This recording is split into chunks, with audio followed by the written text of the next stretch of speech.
ಪುರಾತನ ಕೋಟೆ, ದರ್ಗಾ ಮತ್ತು ದಾಸರ ಸಾಹಿತ್ಯವನ್ನು ತಿಳಿಸುವ ಮತ್ತು ಸಾವಿರಾರು ವರ್ಷದ ಹಿಂದಿನ ಐತಿಹಾಸಿಕ ಪುಟಗಳನ್ನು ತಿಳಿಸುವ ರಾಯಚೂರು ಜಿಲ್ಲೆ ಮಾನ್ವಿ ತಾಲೂಕಿಗೆ ತಮಗೆಲ್ಲರಿಗೂ ಸ್ವಾಗತ ಸುಸ್ವಾಗತ. ಮಾನ್ವಿ ಎಂಬ ಪದಕ್ಕೆ ಸಂಸ್ಕೃತದಲ್ಲಿ ಹೊಸದು ಅಥವಾ ತಾಜಾ ಎಂಬ ಅರ್ಥವಂತೆ. ಆದ್ರೆ ಇತಿಹಾಸ ನೋಡಿದರೆ ಇದು ಸಾವಿರಾರು ವರ್ಷದಿಂದ ಹೊಸದಾಗಿಯೇ ಉಳಿದಿರುವ ಪುರಾತನ ನೆಲದ ಬಗ್ಗೆ ತಿಳಿದುಕೊಳ್ಳೋಣ ಬನ್ನಿ. ಸಂಸ್ಕೃತಿ, ಭಕ್ತಿ ಮತ್ತು ಧೈರ್ಯದ ಗುರುತುಗಳನ್ನ ಹೊತ್ತಿರುವ ಐತಿಹಾಸಿಕ ಪಟ್ಟಣ ಮಾನ್ವಿ ಸಾವಿರಾರು ವರ್ಷಗಳ ಹಿಂದೆ ಇದ್ದ ಪಟ್ಟಣ ಮತ್ತು 9ನೇ ಶತಮಾನದಲ್ಲಿ ರಾಷ್ಟ್ರಕೂಟರ ಕಾಲಕ್ಕೆ ಸೇರಿದ್ದು ಎಂದು ಅಲ್ಲಿ ಸಿಕ್ಕಿರುವ ಶಾಸನ ಹೇಳುತ್ತದೆ. ಮತ್ತು ಈ ಶಾಸನದಲ್ಲಿ ಇದೊಂದು ಆಡಳಿತ ಕೇಂದ್ರವಾಗಿತ್ತು ಎಂದು ಸಹ ಗೊತ್ತಾಗುತ್ತದೆ. ರಾಷ್ಟ್ರಕೂಟರ ನಂತರ ಕಲ್ಯಾಣದ ಚಾಲುಕ್ಯರು ಮಾನ್ವಿಯಲ್ಲಿ ಗುಡ್ಡದ ಮೇಲೆ ಕೋಟೆಯನ್ನು ನಿರ್ಮಿಸುತ್ತಾರೆ. ಇಂದು ಆ ಕೋಟೆ ಹಾಳು ಬಿದ್ದರೂ ಅದರ ಅಡಿಪಾಯಗಳು ಕತೆ ಹೇಳ್ತವೆ. ಮಳೆ ನೀರು ನಿಲ್ಲಲು ಸಣ್ಣ ನೀರಿನ ತೊಟ್ಟಿ ಮಾಡಿದ್ದಾರೆ. ರಕ್ಷಕರ ಸೈನಿಕರಿಗೆ ಪ್ಲಾಟ್ಫಾರ್ಮ್ಗಳು, ಬಹಳಷ್ಟು ರಹಸ್ಯವನ್ನು ಇಟ್ಟುಕೊಳ್ಳಲು ಕೊತ್ತಲ ಕೋಣೆಗಳು ಇವೆಲ್ಲವೂ ಈ ಕೋಟೆಯಲ್ಲಿ ಜೀವಂತವಾಗಿವೆ. ಆದರೂ ಈ ಕೋಟೆಗೆ ಯಾವುದೇ ರಕ್ಷಣೆ ಈ ಪ್ರಸ್ತುತ ದಿನಮಾನಗಳಲ್ಲಿಲ್ಲ. ಹಾಗೆಯೇ ಮುಂದೆ ಮಧ್ಯಕಾಲೀನ ಇತಿಹಾಸದಲ್ಲಿ ಮಾನ್ವಿ ಬಹುಮನಿ ಸುಲ್ತಾನರ ಕೈಗೆ ಬೀಳುತ್ತದೆ.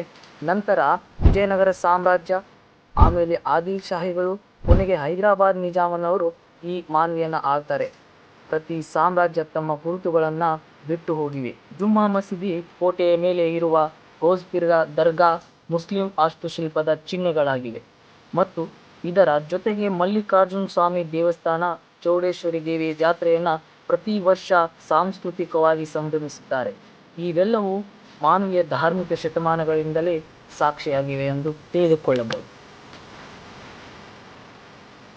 ಆದರೆ ಮಾನ್ವಿಯಲ್ಲಿ ದೊಡ್ಡ ಪರಂಪರೆ ಅಂದ್ರೆ ಇದರ ಭಕ್ತಿ ಸಾಹಿತ್ಯಗಳು. ಹರಿದಾಸರ ಪದಗಳು, ಕೀರ್ತನೆಗಳು ಇಲ್ಲಿ ಬೇರೂರಿವೆ. ಭಕ್ತಿ ಸಾಹಿತ್ಯದ ಚಕ್ರವರ್ತಿ ಎನಿಸಿಕೊಳ್ಳುವ ಜಗನ್ನಾಥದಾಸರು 1728ರಲ್ಲಿ ಮಾನ್ವಿ ತಾಲೂಕಿನ ಬ್ಯಾಗವಹಳ್ಳಿಯಲ್ಲಿ ಜನಿಸುತ್ತಾರೆ. ಮಧ್ವ ಸಂಪ್ರದಾಯದ ಪಥವನ್ನು ಹಿಡಿದು ವಿಜಯದಾಸರ ಶಿಷ್ಯರಾಗಿ ಜಗನ್ನಾಥದಾಸರು ಎಂಬ ಹೆಸರು ಪಡೆದುಕೊಳ್ತಾರೆ. ಅವರ ಕೃತಿ ಹರಿಕಥಾಮೃತಸಾರ ಕೇವಲ ಕೃತಿ ಅಲ್ಲ, ಅದೊಂದು ಭಕ್ತಿಯ ನದಿ ಎಂದು ಜನರು ಹೇಳ್ತಾರೆ.